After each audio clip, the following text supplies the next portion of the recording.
बच्चों, आज का हमारा ये वीडियो बेरोज़गारी पर बनाया जा रहा है। बेरोज़गारी, ठीक है। बेरोज़गारी के बारे में बात करते हैं। शकल के बारे में बात करते हैं कि शकल की माँ शीला अपने घरेलू कामकाज और बच्चों की देखभाल तथा खेती के काम में अपने पति बूटा की मदद करती थी, ठीक है। शकल का भाई जीतू, बहन सीतू अपना समय खेलने और घूमने फिरने में गुजारते थे। क्या आप शीला या जीतू या सीतू को बेरोज़गार कह सकते हैं? यदि नहीं तो क्यों? आपने क्या देखा बच्चों? शीला अपने घरेलू कामकाज और बच्चों की देखभाल करती है, घर का काम करती है, खेती के काम में मदद करती है, पति की मदद करती है। जीतू और सीतू खेलने में टाइम बिताते हैं, तो क्या ये बेरोज़गार है? यदि नहीं तो क्यों? ये बेरोज़गार ही है क्योंकि इनके काम से इनको पैसा नहीं मिल रहा है, ठीक है। बेरोज़गारी उस समय विद्यमान कही जाती है, लेकिन ये फिर भी अपने घर के किसी न किसी कार्य में ये जुटे हुए हैं, पर इन्हें पैसा नहीं मिल रहा, तनख्वाह नहीं मिल रही। बेरोज़गारी उस समय विद्यमान कही जाती है जब प्रचलित मजदूरी दर की दर पर काम करने के इच्छुक लोग रोज़गार पा नहीं सके। यानी कि जब काम तो वो करना चाहते हैं, लेकिन प्रचलित रोज़गार वो पा नहीं सके क्योंकि उनको मजदूरी दर टाइम पर नहीं मिलती है, ठीक है। शीला की रुचि अपने घर के बाहर काम करने में नहीं है। जीतू और सीतू बहुत छोटे हैं और उनकी गिनती जो है वो श्रम शक्ति की जनसंख्या में नहीं हो पाई है, यानी कि उनकी अभी खेलने की आयु है। न ही जीतू और सीतू शीला को बेरोज़गार कहा जा सकता है, ठीक है। श्रम बल जनसंख्या में वे लोग शामिल किए जाते हैं जिनकी आयु श्रम बल जनसंख्या में कौन से लोग शामिल किए जाते हैं? जिनकी आयु 15 से लेकर 59 के बीच में हो। तो जिनकी आयु 15 से लेकर 59 के बीच है, शकल के भाई और बहन इस आयु वर्ग में नहीं आते, इसलिए उन्हें बेरोज़गार नहीं कहा जा सकता।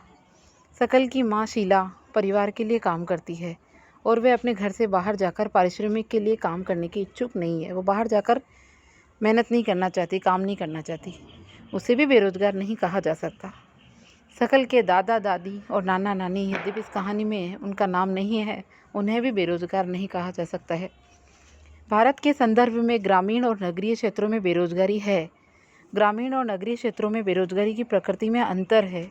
ग्रामीण क्षेत्र में अगर हम बात करें तो मौसमी बेरोज़गारी देखने को मिलती है और प्रच्छन्न बेरोज़गारी गाँवों में देखने को मिलती है। लेकिन नगरीय क्षेत्रों की अगर हम बात करें बच्चों, तो नगरीय क्षेत्रों में आपको शिक्षित बेरोज़गारी देखने को मिलती है। गाँव में मौसमी और छुपी हुई बेरोज़गारी या प्रच्छन्न बेरोज़गारी देखने को मिलती है और नगरों में आपको शिक्षित बेरोज़गारी देखने को मिलती है, ठीक है। अब ये मौसमी बेरोज़गारी क्या होती है, तो आओ मौसमी बेरोज़गारी के बारे में जानते हैं। मौसमी बेरोज़गारी का मतलब क्या होता है? ये तब होती है जब लोग वर्ष के कुछ महीनों में रोज़गार प्राप्त नहीं कर पाते।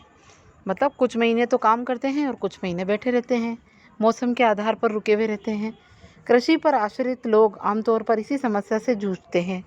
वर्ष में कुछ मौसम व्यस्त होते हैं जब बुआई और कटाई, निराई और गहराई होती है, गहाई होती है। कुछ विशेष महीनों में कृषि पर आश्रित लोगों को अधिक काम नहीं मिल पाता। तो कृषि का जब तक मौसम रहता है तब तक तो काम करते हैं और बाकी के महीनों में वो बेरोज़गार बैठे रहते हैं। तो ये जो बेरोज़गारी है वो मौसमी बेरोज़गारी कहलाती है। फिर आता है अगला नाम प्रच्छन्न बेरोज़गारी। तो ये प्रच्छन्न बेरोज़गारी क्या होती है वो भी आप देखो।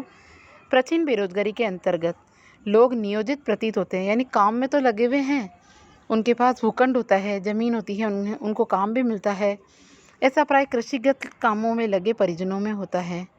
किसी काम में 5 लोगों की आवश्यकता होती है, लेकिन उसमें 8 लोग लगे हुए होते हैं। तो जो 3 लोग हैं वो लगे हैं तो भी कोई फ़ायदा नहीं है, और अगर नहीं लगे हों तो भी कोई फ़ायदा नहीं है। ये तीनों इसी खेत पर काम करते हैं। जिस काम को 5 लोग मिलकर कर सकते हैं, इन तीनों के द्वारा किया गया अंशदान 5 लोगों के द्वारा योगदान में कोई बढ़ोतरी नहीं करता है। अगर ये 3 काम नहीं भी करेंगे तो भी उत्पादन उतना ही रहेगा। अगर 3 लोगों को हटा दिया जाए तो भी उत्पादन में कोई कमी नहीं आएगी। तो खेतों की उत्पादकता में कोई कमी नहीं आएगी। खेत में 5 लोगों के काम की आवश्यकता है, 3 लोग जो अलग से काम कर रहे हैं वो छुपे हुए बेरोज़गार या प्रच्छन्न बेरोज़गार कहलाते हैं। शहरी क्षेत्रों में मामलों में शिक्षित बेरोज़गारी एक सामान्य परिघटना बन गई है। मैट्रिक, स्नातक और स्नातकोत्तर डिग्रीधारी अनेक युवक रोजगार पाने में असमर्थ है। एक अध्ययन में ये बात सामने आई कि मैट्रिक की तुलना में स्नातकोत्तर और स्नातक और स्नातकोत्तर युवकों में बेरोजगारी अधिक तेजी से बढ़ी है। एक विरोधाभासी जनशक्ति स्थिति सामने आई कि कुछ विशेष श्रेणियों में जनशक्ति के आधिक्य के साथ ही कुछ अन्य श्रेणियों में जनशक्ति की कमी विद्यमान है। एक और तकनीकी योग्यता लोगों के बीच में बेरोजगारी है, तो दूसरी ओर आर्थिक समृद्धि के लिए आवश्यक तकनीकी कौशल की कमी है। ठीक है, यानी कि योग्यता, ट्रेनिंग लेकर के योग्यता हासिल करके लोग बैठे हैं और वो काम नहीं कर रहे, काम नहीं मिल रहा, तो वो बेरोजगार है। और आर्थिक समृद्धि के लिए आवश्यक तकनीकी की कहीं पर कमी है, तो वहाँ पर भी बेरोजगारी है। बेरोजगारी से जनशक्ति संसाधन की बर्बादी होती है, युवकों में निराशा आती है, हताशा आती है, काम करने की भावना पैदा नहीं होती, लोगों के पास अपने परिवार का भरण पोषण करने के लिए पर्याप्त पैसा नहीं है। शिक्षित लोगों के साथ जो कार्य करने के इच्छुक है, सार्थक रोजगार प्राप्त करने में समर्थ नहीं है, तो ये एक प्रकार से सामाजिक खर्चा है, अपव्यय है बहुत बड़ा।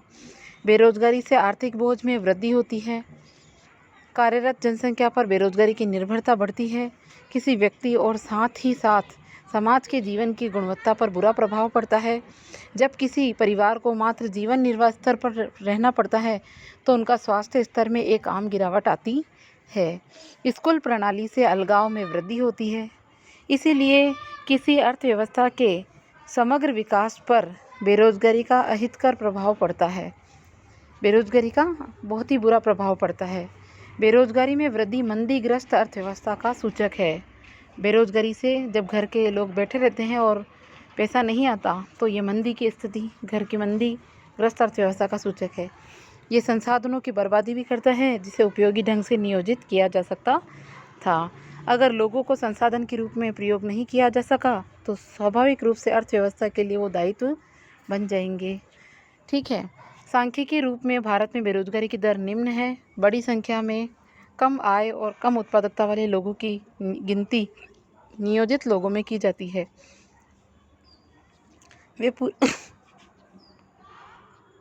वे पूरे वर्ष काम करते प्रतीत होते हैं, लेकिन उनकी क्षमता और आय के हिसाब से ये उनके लिए पर्याप्त नहीं है। वे काम तो कर रहे हैं, लेकिन प्रतीत होता है कि उन पर काम थोपा हुआ है, इसलिए शायद वे अपनी पसंद का कोई अन्य काम करना पसंद कर सकते हैं।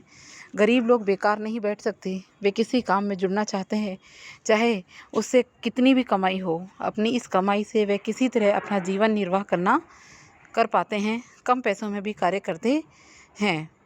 इसके अलावा प्राथमिक क्षेत्र में स्वरोजगार एक विशेषता है। सभी लोगों की आवश्यकता नहीं होती, फिर भी पूरा परिवार खेतों में काम करता है। इस तरह कृषि क्षेत्र में प्रचंड बेरोजगारी होती है, छुपे हुए बेरोजगार होते हैं, ज़रूरत नहीं है फिर भी वो काम करते हैं, लेकिन जो उत्पादन होता है उसे पूरे परिवार की हिस्सेदारी होती है।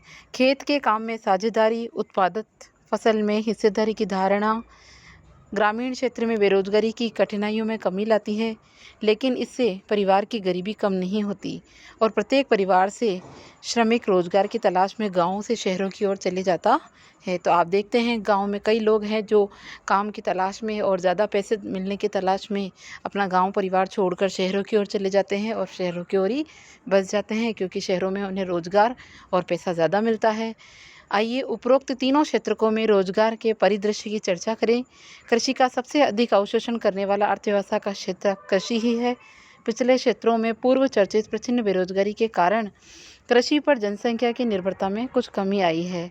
कृषि अधिशेष श्रम का कुछ भाग द्वितीयक और तृतीयक क्षेत्र में, यानी कुछ लोग जो आज खेती नहीं कर रहे हैं, यानी 6 महीने खेती करते हैं और 6 महीने जो बैठे रहते हैं, वह लोग 6 महीने दूसरे व्यवसायों में जाकर काम में करते हैं ताकि उन्हें कुछ पैसा मिल सके। द्वितीय क्षेत्र में छोटे पैमाने पर होने वाले विनिर्माण में श्रम का सबसे अधिक अभिशोषण है। तीसरे क्षेत्र में जैव प्रौद्योगिकी, सूचना प्रौद्योगिकी, कंप्यूटर, ईमेल, इंटरनेट, फ़ोन आदि इंटरनेट, ईमेल, परिवहन के साधन, ऐसे तीसरे क्षेत्र में आने वाले अन्य कार्य, टेम्पू चलाना और उसके अलावा जो है ठेला चलाना, दुकानें खोलना, ये सब आपके तीसरे क्षेत्र में आते हैं। तो कृषि क्षेत्र में जो लोग 6 महीने काम करते हैं और 6 महीने बैठे रहते हैं, वो तीसरे क्षेत्र के कार्य अपना लेते हैं। तो इस प्रकार राष्ट्रीय आय में वृद्धि जो है वो तीसरे क्षेत्र से ज़्यादा होती है। उसके अलावा आप ये देख रहे हैं कि आपको स्मरण है जब आपने अपने जूते या चप्पल ठीक कराए हो तो कितना भुगतान किया था। कई बार हम मोची के पास अपने जूते चप्पल ठीक करवाते हैं तो कितने पैसे दिए होंगे आपने आपने कभी इसका अंदाज़ा लगाया है कि आपने अपने जूते चप्पल ठीक कराने के लिए कितने दिए, 5 रुपये दिए या 10 रुपये दिए? तो इसका भुगतान आप मुझे बताएंगे। आइए ये जानने के लिए कहानी पढ़े कि कैसे लोग अपने गाँव की अर्थव्यवस्था के लिए परिसंपत्ति बनाते हैं। परिसंपत्ति बनाते हैं। तो अब इसको एक कहानी के जरिए पढ़ते हैं। एक गांव की कहानी है ये। एक गांव था जिसमें अनेक परिवार रहते थे। प्रत्येक परिवार इतना उपजा लेता था कि उसके सदस्य खा पी सके। परिवार के सदस्य अपने कपड़े बुनते, अपने बच्चों को पढ़ाते। इस तरह प्रत्येक परिवार अपनी आवश्यकताएं पूरी करता था। इसमें से एक परिवार ने अपने एक बेटे को कृषि महाविद्यालय में भेजने का फैसला लिया। ठीक है, यानी कि खेती बाड़ी की पढ़ाई करने के लिए भेजा।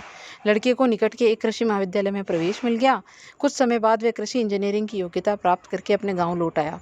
वह इतना सृजनशील निकला कि उसने एक उन्नत किस्म के हल का नमूना तैयार किया और गेहूं की उपज में वृद्धि हो गई। इस तरह गांव में एग्रो इंजीनियरिंग का एक नया काम सृजित हुआ और वहीं उसकी पूर्ति हुई। गांव के उस परिवार ने अपनी अधिशेष फसल निकट के गांव में बेच दी। उन्हें इससे अच्छा लाभ हुआ जिसे उन्होंने आपस में बांट लिया। इस सफलता से प्रेरित होकर कुछ समय पश्चात गांव के सभी परिवारों ने एक बैठक की और वे अपने बच्चों के लिए बेहतर भविष्य चाह रहे थे। उन्होंने पंचायत से गांव में एक स्कूल खोलने का अनुरोध किया और उन्होंने पंचायत को विश्वास दिलाया कि वे सभी बच्चों को स्कूल में भेजेंगे। पंचायत ने सरकार की मदद से स्कूल खोल दिया। निकट के कस्बे से एक शिक्षक की नियुक्ति की गई। इस गाँव के सभी बच्चे स्कूल जाने लगे और बाद में गाँव के एक परिवार ने अपनी एक लड़की को सिलाई का प्रशिक्षण दिलाया। वे गाँव के सभी लोगों के लिए कपड़े सीने लगी क्योंकि अब सभी लोग अच्छे ढंग से सिले कपड़े पहनना चाहते थे। इस तरह दर्जी का एक नया काम सृजित हो गया। इसका एक और सकारात्मक प्रभाव हुआ और किसानों को कपड़े खरीदने के लिए दूर जाने वाला जो समय लगता था, अब वो समय बच गया। किसान खेतों में अधिक समय लगाने लगे।